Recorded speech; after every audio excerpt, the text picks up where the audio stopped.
Newegg.com, one of the most popular websites in the world, one of the most popular e-commerce sites, bar none. And there are quite a few sites that have more traffic and a higher profile, but whenever it comes to purchasing computer hardware or equipment, they're absolutely one of the most popular sites. They do a lot more than that as well. Today, we're going to be going through the results and some of the highlights from some of the incredible things that they are doing to absolutely dominate in certain areas that they completely win on. We're also going to be taking a look at some weaknesses and maybe if they're watching, an opportunity for them to fix it, but probably more importantly for most people watching, an opportunity for you to see weaknesses with even some of the biggest competitors that you might be going head to head with, or just generally a kind of idea of what they do that works, what they do that doesn't work, and just hopefully you can see some of these different reports that you're looking at as well. You may be looking at some of these reports and feeling like you can't ever get ahead. I'm here to tell you that even some of the biggest names in the industry, Newegg in this case, they're just not perfect, but they're still getting incredible results. So let's take a look at how they're doing it and see if we can help you to level up with your e-commerce as well.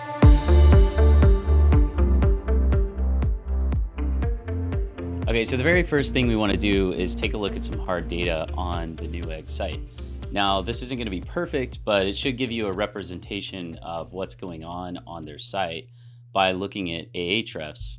Now, this is the only tool that we're using that we had to log into that wasn't publicly available. And we think this is really important because there could be security risks, security flaws, other issues with any public site, and we're not here to point those out on a social media platform.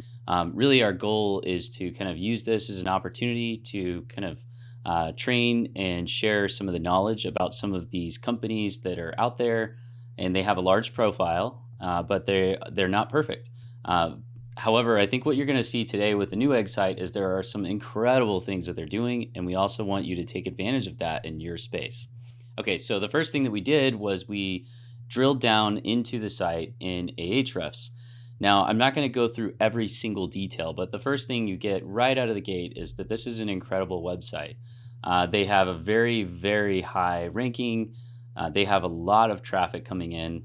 And you can just see in general, whenever you kind of do a search for this site and you take a look at some of the backlink profile, the organic search, paid search, and ultimately these guys have an incredible link profile.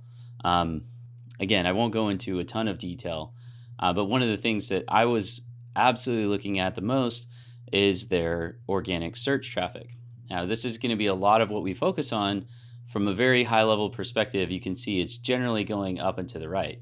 And they really had just kind of like an average of around 2 to 4 million visits happening per month.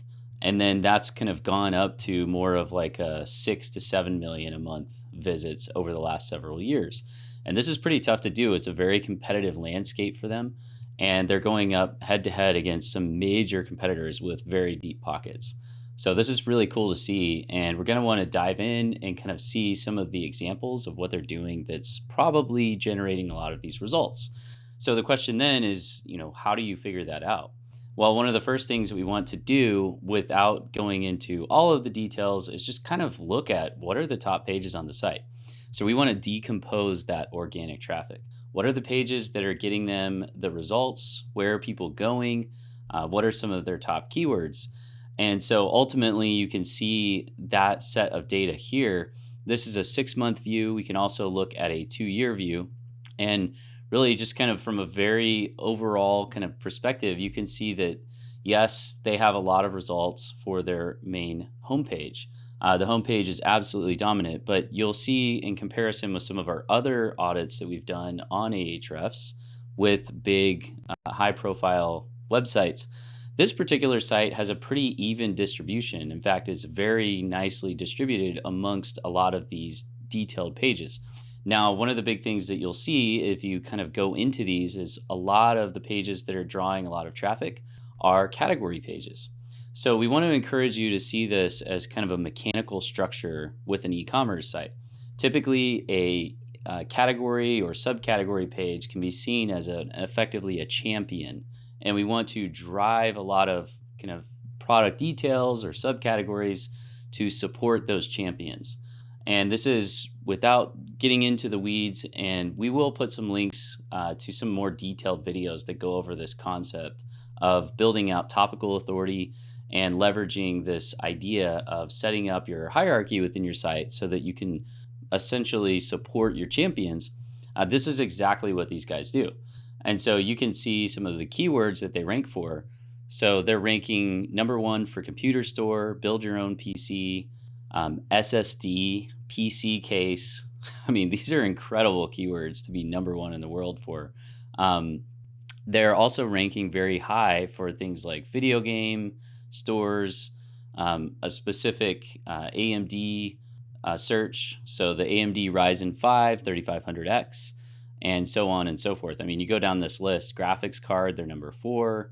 And so what they're doing here is they're basically building up these champions, typically category pages, and they're making the category pages so they're compelling, so that they have a lot of content that's relevant to those keywords.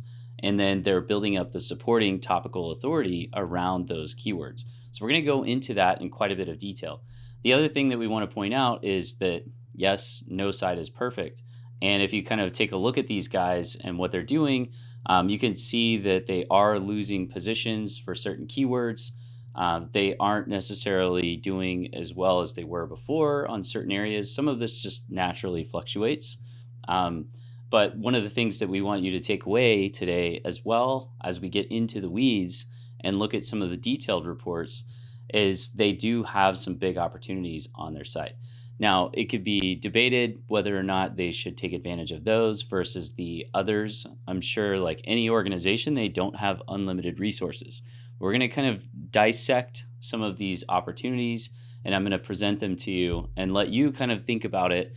And what I want to ask you to do is, as you're listening and watching this video, ask yourself how you can apply this to your business. How can you apply this to your site? And how can you kind of put yourself into their shoes? If we were doing this audit for your site, what would you be saying? And in particular, what are the highest payoff areas that you can glean from this discussion? Okay, with that said, let's dive into some of the really specific examples and just kind of start dissecting some of what we found high level from the Ahrefs report.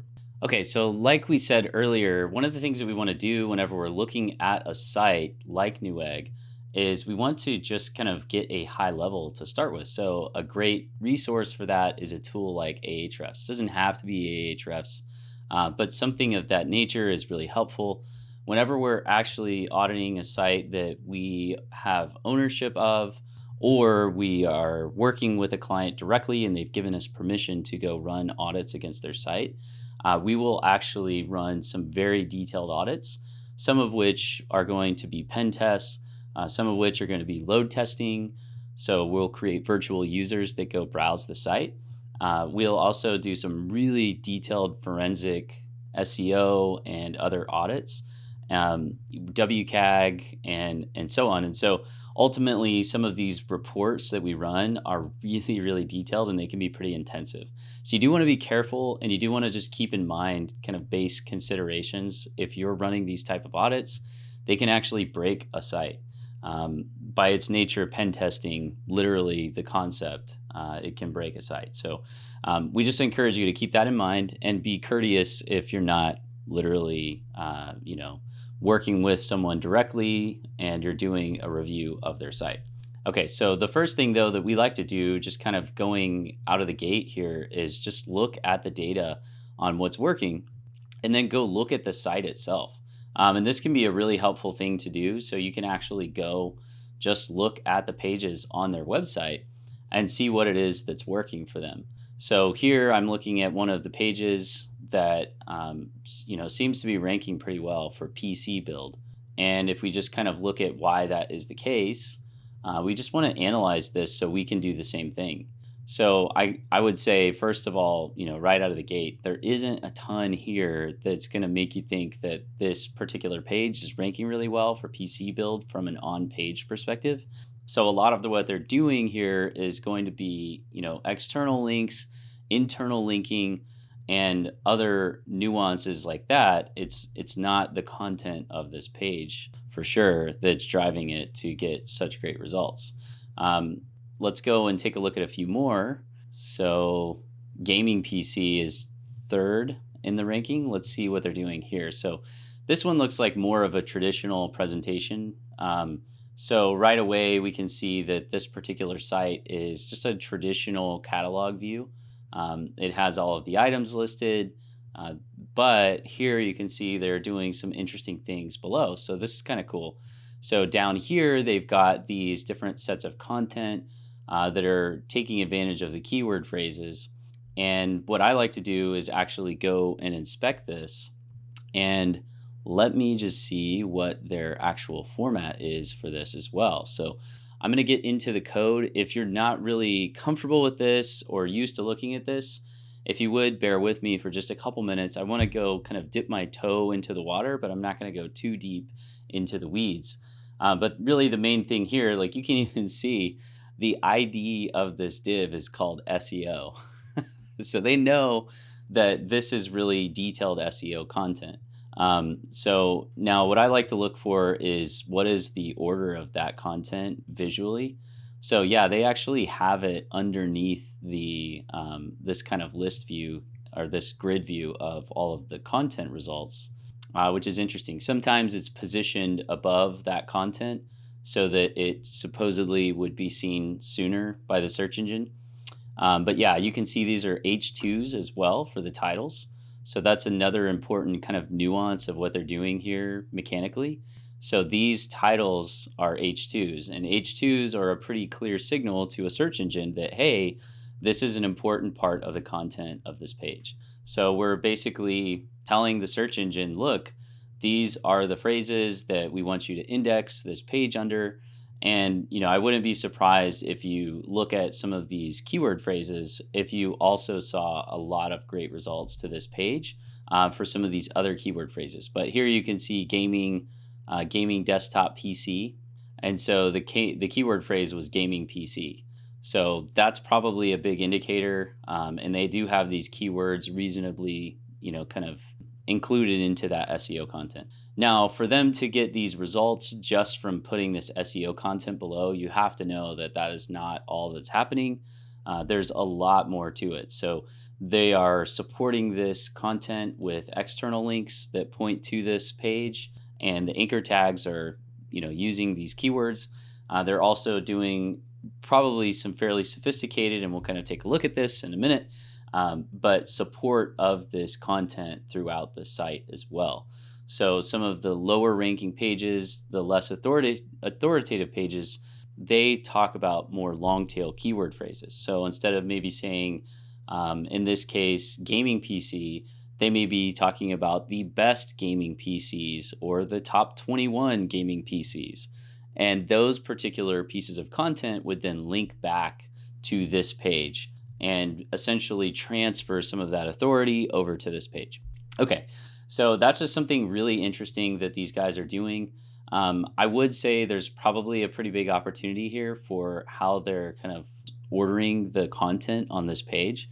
If you take a look at a site like IKEA.com, they do a really great job of allowing the user to go to a landing page that is more interactive, that kind of gives them a soft entry into the products and into the search results. And this is probably a trade-off between conversion rate optimization and kind of making it really easy for the user to use versus getting the most optimized SEO results. So something to think about. So, I mean, in this particular case, if you're looking at gaming PC, you can just type that into Google and see what the other top search results are. Best Buy. Okay, and then Newegg. So what is Best Buy doing? Is it the same? Is it different? And it looks like it's basically the same idea. So they're just kind of doing a very similar thing. So, and again, here you can see these guys have this content below. And I wouldn't be surprised if once again, it's saying something to the effect of SEO for that content section. Yeah, so text block, SEO widget text block. So you can see a trend here of what works for these different category landing pages.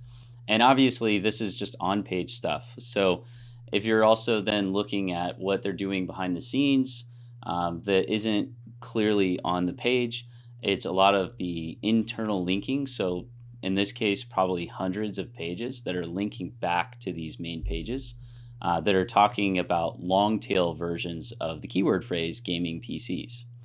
This is allowing them to essentially get an accumulation of topical authority and then transfer that up to the champion, which in this case is talking about gaming PC.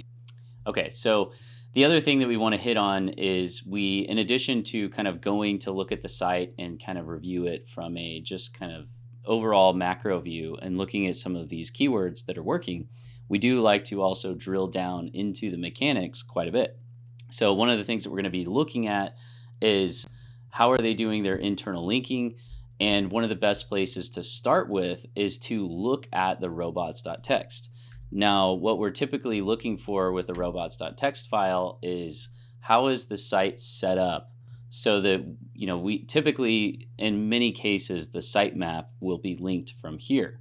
One of the interesting things about this particular site is they don't actually have a sitemap.xml file. So I thought that was an interesting case. So normally, in many cases, it will be referenced in the robots.txt file.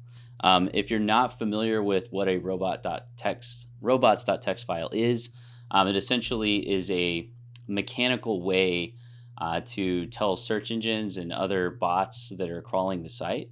And it's just a standardized file that you can put on your site to be able to tell them what to crawl, how to crawl it, etc. Now, in some of our other audits, we've gone into the robots.txt file, and there will be multiple files that direct the search engines. They can be split out. For the sitemaps, typically for high-profile websites like this, there will be a sitemap.xml file. So if you're talking with somebody and they're telling you have to have a sitemap.xml file or else, here's an example saying, no, that's wrong. You don't. It's really a kind of topic of a lot of gray areas and weighing pros and cons and strengths and benefits of different approaches. So what these guys ended up doing, which is really interesting, is and I'm going to see if I can find it visually on the site, they basically just made a sitemap page, and you can see at the bottom left, if you zoom in, and I'll just tell you, it goes to the /category page. So their sitemap is their /category page. So that's pretty interesting. Now, there may be a kind of logic here because you only get so much crawling from the search engines. Search engines, they don't have infinite resources. They're literally purchasing and going into the bare metal of server hardware infrastructure to be able to optimize their crawling of websites. And they have to be efficient with the electricity, with the server resources and the storage. And they can't just go and crawl infinitely everything all the time. They have to really heavily optimize what they're crawling and determine if it's really not that useful for their users that they're serving. So if you think about a search engine and put yourself into their shoes, maybe these guys are making the choice that we don't even want to have this file out there because we don't want to overwhelm the search engine. We want them to just naturally crawl the site. So this seems to be working for them, and it's just an interesting data point for you to consider. Certainly, kind of a general philosophy would be, it's definitely going to be something you would want to test and validate and see what the impact is on your site. But ultimately, these guys have a lot of success, and you can see they've basically built this very prescriptive set of category listings, and this is very comprehensive. So you can see it's covering not just the categories, but it also really is a sitemap. They just call it /category. So this is kind of interesting too, because if you're looking at this from a really kind of mechanical SEO perspective, these guys are kind of taking advantage of the fact that the search engine is probably indexing /category more than they maybe were looking at sitemap.xml. So you have to, again, put yourself in the shoes of the search engine and realize that a lot of times any kind of standards, a lot of companies will spam those standards. So this started out as meta titles, keywords, and descriptions. And if you do your research, and for many of you watching, you already know this very well, really keywords the meta keywords are really not used, if at all, anymore by the search engines for sure. because they were so heavily spammed. And typically the meta description is more of a suggestion. And so maybe that's the same thing here with what these guys are figuring out on the fly with the sitemap. So anyway, without going too much into the weeds, you can see there's a lot of detailed kind of category coverage these guys do. And ultimately, whenever you're running your campaigns, whenever you're building out your site, you do want to focus on a niche and own it. These guys have absolutely owned substantially a lot of the componentry, kind of the hardware, and some of the topics around the hardware side of PCs. But they also probably own a lot of other niche areas that are probably very profitable for them. And you can kind of see that by how they sort and how they put these items, how they kind of categorize them and prioritize them in this list. So it's really interesting to kind of dig and do some analysis. If you're in this space, you want to look at this as a competitor and try to understand what they're doing that's working for them. If you're not in this space, see it as an opportunity to kind of get into my mind. How am I looking at this analysis, and how can you do the same thing in your space with your competitors? How can you go see the competitors who are ranking higher than you potentially? What are they doing that's working? So these are some of the thoughts that I have whenever I'm going to do this analysis. Hopefully it helps you to think about it in a similar way. Okay, so now we're going to take a look at some third-party audit tools that are going in and auditing these sites that we're doing audits of. These are public tools. They're not as advanced and detailed, like I say, as what we would typically do if we were engaging to do an audit. But I still think they're going to be quite helpful. And we're going to point out some issues with the Newegg site. So you've kind of seen some really interesting things that they're doing that are working well. Now we're going to take a look at some of the issues that we found. Every site has issues. No site is going to be perfect. Some of these reports are going to provide false negatives, if you will. They're basically going to say, you know, these are issues with the site, and they're not actually issues. The report is just wrong. So just take it with a grain of salt as we go through some of these things. And I'm going to try to call those things out for you that might not be accurate, but really kind of highlight some key opportunities these guys have. Okay, so let's dive into that next. Okay, so one of the jokes that we have at Clarity is you don't have to be a rocket scientist to figure XYZ out. And I actually went to school for aerospace engineering or rocket science. And so I'm here to tell you, like, one of the most basic things to do is not think of it as a rocket scientist. Just think of it very simply, like, what are the search engines telling you to do? Now, we're not just going to be talking about search engines today. We're also going to be auditing for other areas, and I'm going to dive into those as well. But I did want to show, just kind of right out of the gate, one of the most basic audits that you can do is a PageSpeed Insight test on your website. If you haven't done this, if you don't do this regularly, highly encourage you to do this. If you're not really focusing on SEO, it's still healthy to do this because this is looking at the performance of the site and what your user's experience is typically going to be. And this is a nice litmus to validate your website's performance relative to what is kind of the standard and expected overall within a website offering. So right out of the gate, here you can see I'm being a little unfair, I would say, if I don't point out that this is the homepage of the site that we ran this report against.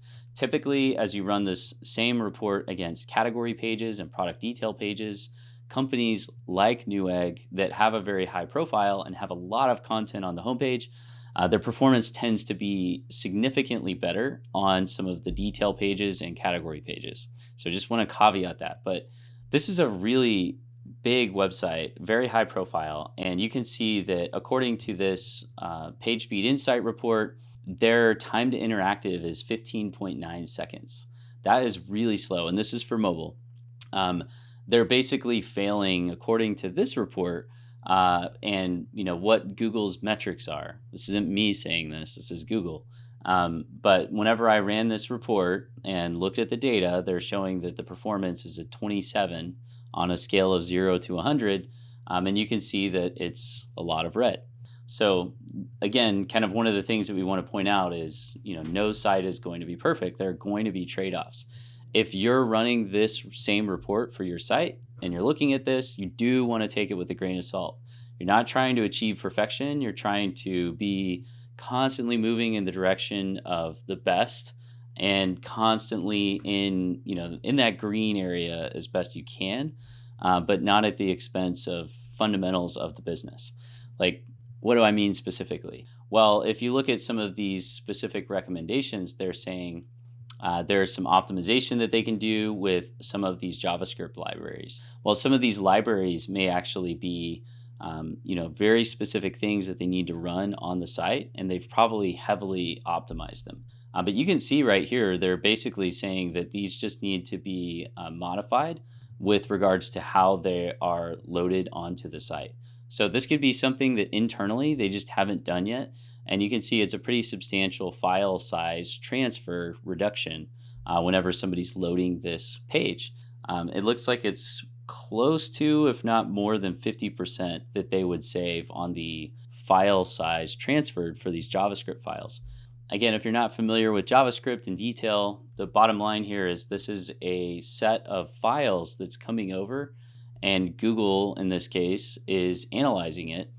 This PageSpeed Insight tools, to be more specific, is analyzing the transfer of the site. And there are a lot of files that make up the website. In most cases, this is going to include JavaScript. JavaScript tends to be a big part of the file size itself that's coming over the wire.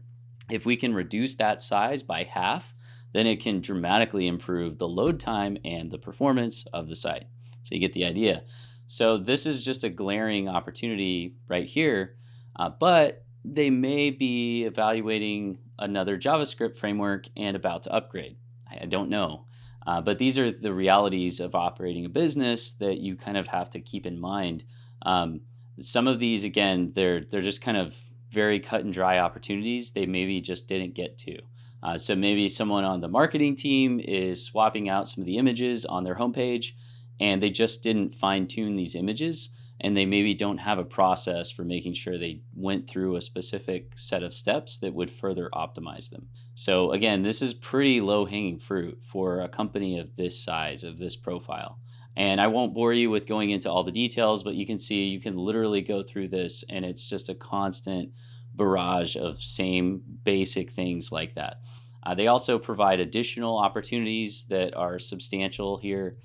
You can see like the JavaScript execution time is taking 5.5 seconds. The main thread work, so the script evaluation and then some of these other pieces, they're taking a long time to load the page. Most of the time, whenever you're kind of looking for a standard, you want this site to load substantially. So in other words, time to interactive, you want it to load in under a second or two, especially for mobile. We're talking literally orders of magnitude in reduction of people sticking and continuing through the process if they don't if they don't have an immediate interaction with the site. Okay, now similarly with the desktop view, you can see this is a really bad score according to this scale, and just overall, again, it's a lot of the same stuff on their homepage. So this is a great starting place. Now, one of the cool things about PageSpeed Insights is you can do this report. It's free. You don't have to pay anything. You can also set up services that will schedule these audits of every single page in your entire website or key representative pages within your website, and then have that report sent to you and your team. This can be really helpful if you're trying to basically, get a leg up on some of your competition. Given the opportunity, if all other things are held equal, you can imagine that if Google is saying you need to do these things, and Best Buy and Newegg have everything else equal, but Best Buy is better with these different metrics, Best Buy is probably going to outrank Newegg because of that. So this is definitely a factor, and it's also a factor for conversion rate. You just don't want your site to load really slow. This is pretty obvious stuff. So we certainly know what it's like. There's a lot of kind of, multiple facets going on here at the same time, but this is a big opportunity for them to dig into and resolve some of these basic things. Okay, so next we're going to do a dive into some of the security, kind of external security that isn't super deep. These are all public websites that we're running just a basic security review. But this is probably going to be pretty interesting stuff. So one of the things that you can do is you can leverage some of these tools, and you can see the URLs in the pages that I'm looking at.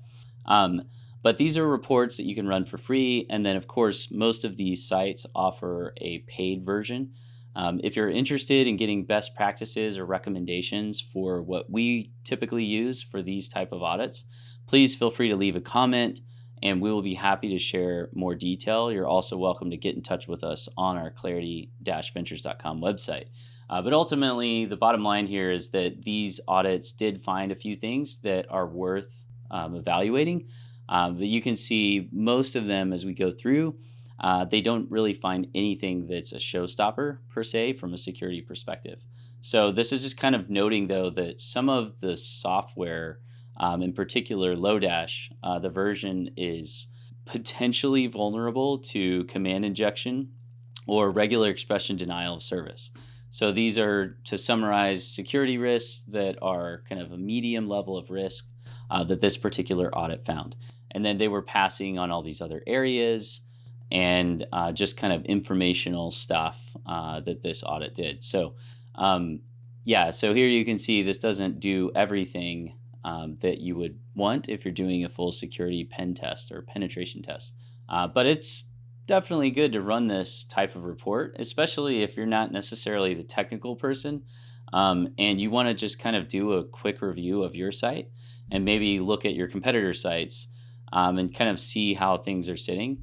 This might be helpful as just a validation of where you stand with your site. This is another one that looks at SSL certificates on the site, and it basically goes into a lot of detail on the different TLS levels. So without going into the weeds too much, there are different protocols and standards for SSL. There are different versions, and these progress over time to become more complicated and sophisticated. And if the server that's hosting the site is using a really old version, then this can be a vulnerability for the site. Even though it's sending encrypted data, it's not a very secure set of encryption. So that's basically what this, in a summary, in a nutshell, is looking at. You can even see that here. They don't allow some of these earlier versions of SSL, TLS, 1.2 and 1.3 are the only protocols that are enabled. And then it goes into all kinds of details that nerdy guys like me get really interested in. But again, I won't bore you with the details. You can see there's an A+ on this report. So what do you do if there isn't an A+? Typically, it's not necessarily a complex change, but this is something that you want to audit regularly. It doesn't have to be every day or every week, but regularly would typically mean set up an automated report that's going to send to a distribution list internally or to your team that's working on the site, and then have some kind of accountability and check-in just to make sure that periodically, monthly or quarterly are great, that those reports are getting reviewed and that the items that are high or medium are getting actioned out so that there aren't vulnerabilities that are out there. I'm just going to kind of go through a few more of these that we ran. So this is another one. Now this one was really interesting because at first, whenever I ran this report and took a look at it, I saw a really bad score, but this is I'm calling it a false negative. But basically the idea is that what happened, I think, is the actual page that it scanned was "Are you a robot?" page that their site automatically throws up. So if they see a certain type of traffic coming to the site on Newegg.com, they don't actually allow the bot, in this case, UpGuard's bot, to be able to scan the site without showing, some kind of captcha response or showing that they're a human. So I think that's all that happened. I don't really think that it's true that they don't have SSL available. That doesn't match our other reports. So I just kind of moved on from that. This was interesting. So the first thing to point out here is this particular score is saying that they received a 10 out of 100 according to this score. Now, what was interesting about this, though, was that, again, this could be a false negative, as I'm calling it. But some of the interesting things here, there's sub-resource integrity. So basically, external scripts are loaded over HTTP or use protocol relative URLs.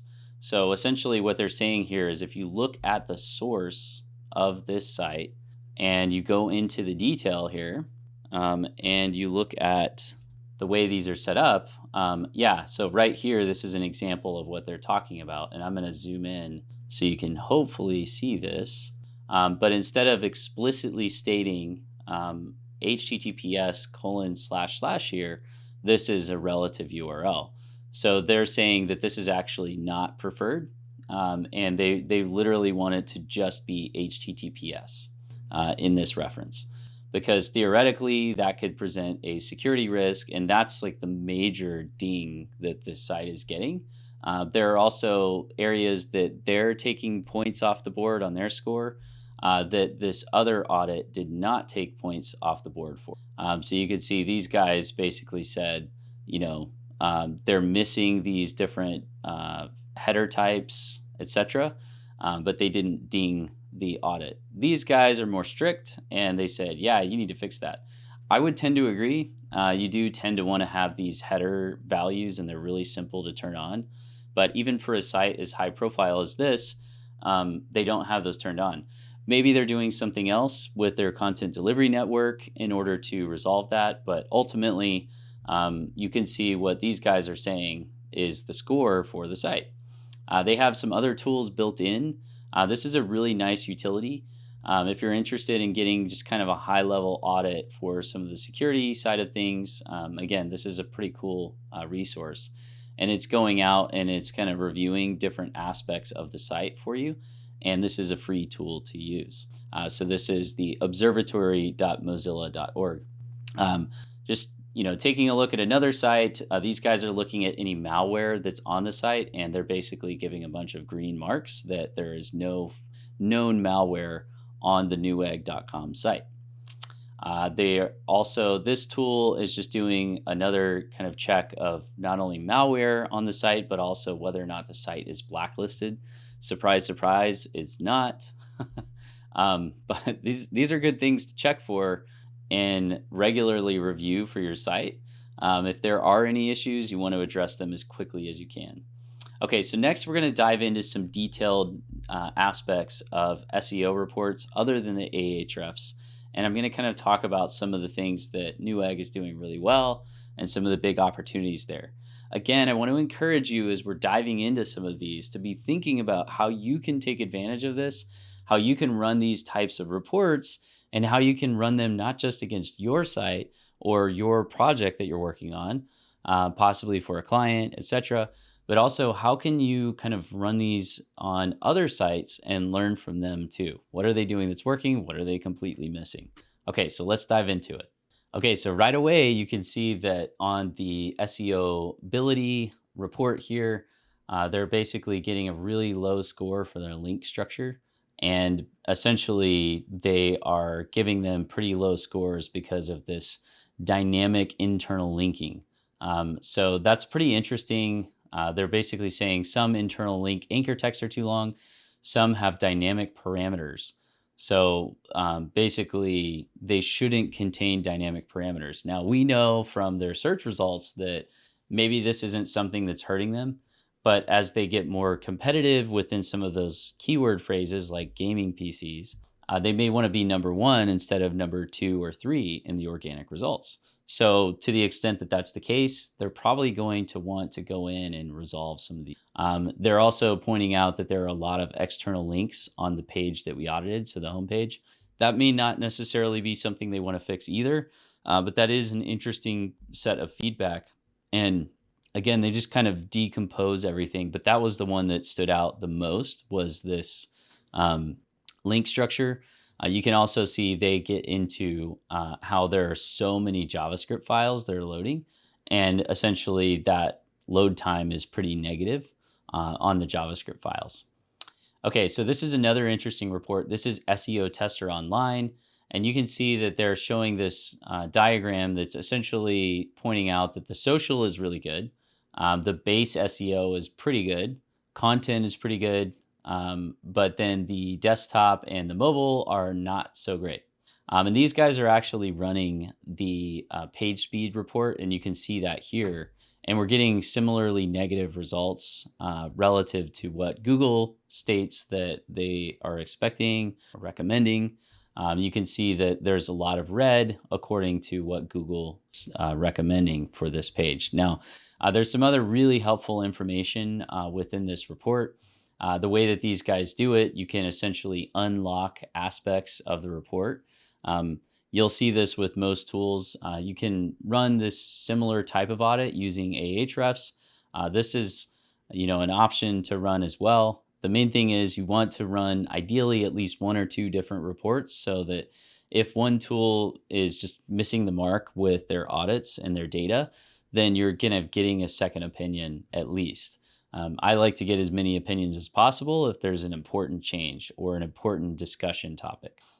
So anyway, long story short though, you can see they're going into all kinds of things in detail. So even with the title, they're giving feedback on that, and just kind of going into, there's really low score on the meta description here. But overall, there's nothing that's crazy. It's just there are opportunities as you kind of do this audit for them to clean basic things up that their development team may not have internal auditing for. So they may not have someone that's necessarily going through these types of reports and then executing on making sure these issues get resolved. And this is a constant thing. Over time, you're going to see that these types of issues creep up, and you just have to constantly work on them and adapt to the new requirements and standards that are coming out. Okay, let's keep moving on and take a look at another report. So this one is Rankwatch. And so you can see they found 4 major errors. So they found that there was no IP canonicalization. They also found that the text to HTML was 2.22%. So that's pretty interesting. So what exactly is on the page that is, taking up so much space? We found many times whenever we do these audits, let me go to this view source here. A lot of times, like you can see here, the actual content is, so you can see there's a lot of JSON data that's showing up down here. And let's just see how much JSON data they have. But I bet you that's what's going on. Yeah, so you can see they have a ton of JSON data they put at the bottom of their page. So this is, you just want to think of this as like they're loading content onto the page for the user. And this is a kind of a way to do it so that whenever the page is loaded, all the information for like the menu and some of the different resources on the page are available. But this could be done through Ajax. This could be done, asynchronously, essentially. Instead of injecting it into the page statically, they can load it using an Ajax call instead of injecting it. So that's definitely not the best thing. It is good that they put it at the bottom of the page. So that was positive. But yeah, that's really hurting their text to HTML. I don't know if Google or other search engines really care that much about it. It's at the bottom of the page. It does affect the page load time, and it affects how much data is going across the wire. So to me, that would be more of a user experience thing. And then, of course, a lot of very sophisticated search engines like Google, they are looking at that. So it's probably something that makes sense to adjust. And then, again, you can kind of see some of these issues that are going on with like the page links as well. So a lot of really helpful stuff. And, it is endless ultimately. And like whenever you're reviewing this for your site or for a project you're working on, you're probably going, if you're anything like me, you're probably going to want to cry a little bit and process all of the things that you can fix. And that's okay. It really is kind of an area where here you can see that these guys are ranking so incredibly well for so many different keywords. They're getting so much traffic, but there are very obvious things that they can still fix. So just bear that in mind. I'll go through a few more here. This is pretty interesting, the SEO Site Checkup. And you'll see that this is going into things like their URLs not being SEO friendly. And then just kind of drilling into some of the missing information and etc. Okay, actually, this is a great example of, here you can see they are getting the "Are you a human?" So some of these crawlers don't actually get, they don't actually get the right page, because the bot detection on the website figures out that it's not actually a real human, and they just never get past that. So you can just kind of flush these results down the drain. Now we could try to rerun these, but a lot of times the tool itself is doing something that's causing the site to think that it's a bot. Okay, and then you can see that we have an audit from Ubersuggest as well. And basically, oh, it ran into an error. So I'm going to try to recrawl this, and we'll see. It's saying it's going to take 10 minutes. So I'm going to move on for now. And this is kind of how these things go. Ideally, we can get a basics result. Again, these guys are kind of saying very similar things. This particular set of data is talking about how there isn't a 404 page. So that's another really good point. I actually think they do have a 404 page. Maybe it's just not showing up properly. So if you recall, when we went to the sitemap.xml, they are showing this page. It just may not be showing as a 404. It looks like it's fine though. One of the things though that you can kind of figure out here is, like, do they want to show this, or would they also want to put some additional content here and include like their category list or their most popular categories? So there's definitely an opportunity here potentially to just do a little bit more optimization on that 404 page. And then this is a tool that I like to use whenever I'm just doing a very quick high-level audit. This is SEOptimer, or SEOptimer. One of the things that they point out as well is that the links are pretty bad, and that the usability and the performance are not so great. And so, yeah, these guys are talking about how there isn't an XML sitemap file. The page file size is pretty large. They're suggesting to slightly reduce the meta title, and it's just barely over the recommended link. Keyword consistency. So they're kind of talking about how the keywords are jumping around a lot. Same for the phrases. Some of the images, this is just low-hanging fruit for WCAG and web accessibility, and making sure the images have alt tags, that we have the proper schema, and the proper decoration of the content itself, and then just overall contrast levels, etc., for WCAG and web accessibility. And this is a really big deal for a high-profile website. They could be, I'm just conjecturing here, but they could be constantly getting requests from different accessibility groups advocating for the site to meet certain standards. So I would be surprised if this isn't something that should be on their radar, to make sure that things are accessible throughout their site.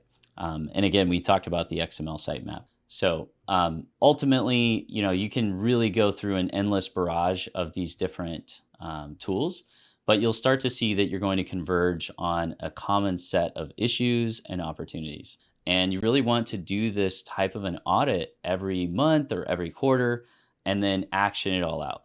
And the reality is any team that's pressing on their business and growing their business, they're going to be dealing with kind of 3D chess. There's a lot going on. So you've got to prioritize. And it really helps to have a partner to work with, or some resource set to be able to determine what is a real priority and what is just noise. There's a lot of noise, and you have to be able to say no to that noise so that you don't waste your time. We recommend working with a company like Clarity, if not Clarity, to really kind of get additional information. And I'm just seeing if I have any other audits that I ran. But to be able to get additional information and really go through and do a forensic audit. This is just kind of a surface level audit just to give you some ideas, but really do a forensic audit, automate it, set up reports, and set up reviews so that you can ensure that you're getting the good information that you need.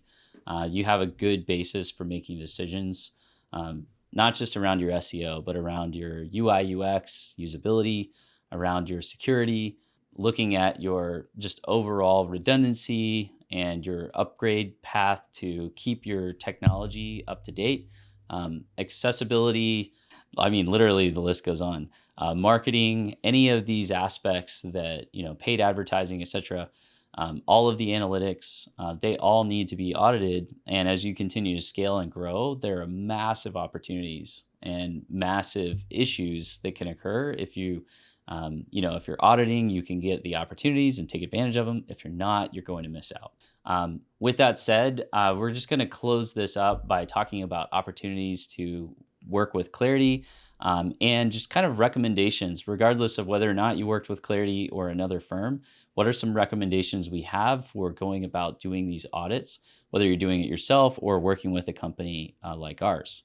Okay, so this really has been a detailed dive into what I would call a high-level audit of a really high-profile website. And one of the things that we recommend from this is that you kind of see how we're thinking about it, how we're going about it. And whenever you engage with a company, or if you're going to be doing this, if you're the company that's doing these audits, that you really put a process in place. One of the most critical aspects of this isn't necessarily the technical knowledge. It's just doing the thing consistently and having a way of consistently executing and reporting back on that. An analogy to use is one of the most challenging aspects of being healthy or fit is going to the gym. Now, that may not be literally having to go to a gym, but the idea is like going for that workout, eating the right food. A lot of it is just getting yourself into the right environment. It's not necessarily hard at that point to do the right thing. And that's the same thing with these audits. You really have to get yourself into a cadence of doing the audits. It's not the most exciting thing in the world, but it absolutely has a treasure trove of opportunity, especially if you think about auditing your competitors and seeing what they're doing that's working and just copying it and doing it better. Another really cool thought is auditing competitors within totally different industry areas or, major successes and learning from them based on what's working really, really well. So this is a huge opportunity, not just for auditing and finding your flaws and kind of looking in the mirror, but also being able to see, because this is public information, you can go look and see what other sites are doing that's working. We also want to point out that we do love working in this space, and we absolutely love providing valuable resources to potential clients. Really could be anyone that's interested in valuable resources. So please take advantage of the content in our videos. If you found this helpful, you're welcome to subscribe. We certainly appreciate if you like this video, and we do offer complimentary resources. So please take advantage of them. We've been doing this a long time and we want you to benefit from it. If you are interested in talking with us about how we might be able to help you, you're also welcome to reach out to us for what we call a complimentary discovery. And basically the summary here is that if there is an opportunity to work together, we will let you know and propose some options that might work well. And if there isn't an opportunity to directly work together, we will point you toward what we think is a great recommendation or set of resources for your scenario. Either way, thank you so much for watching.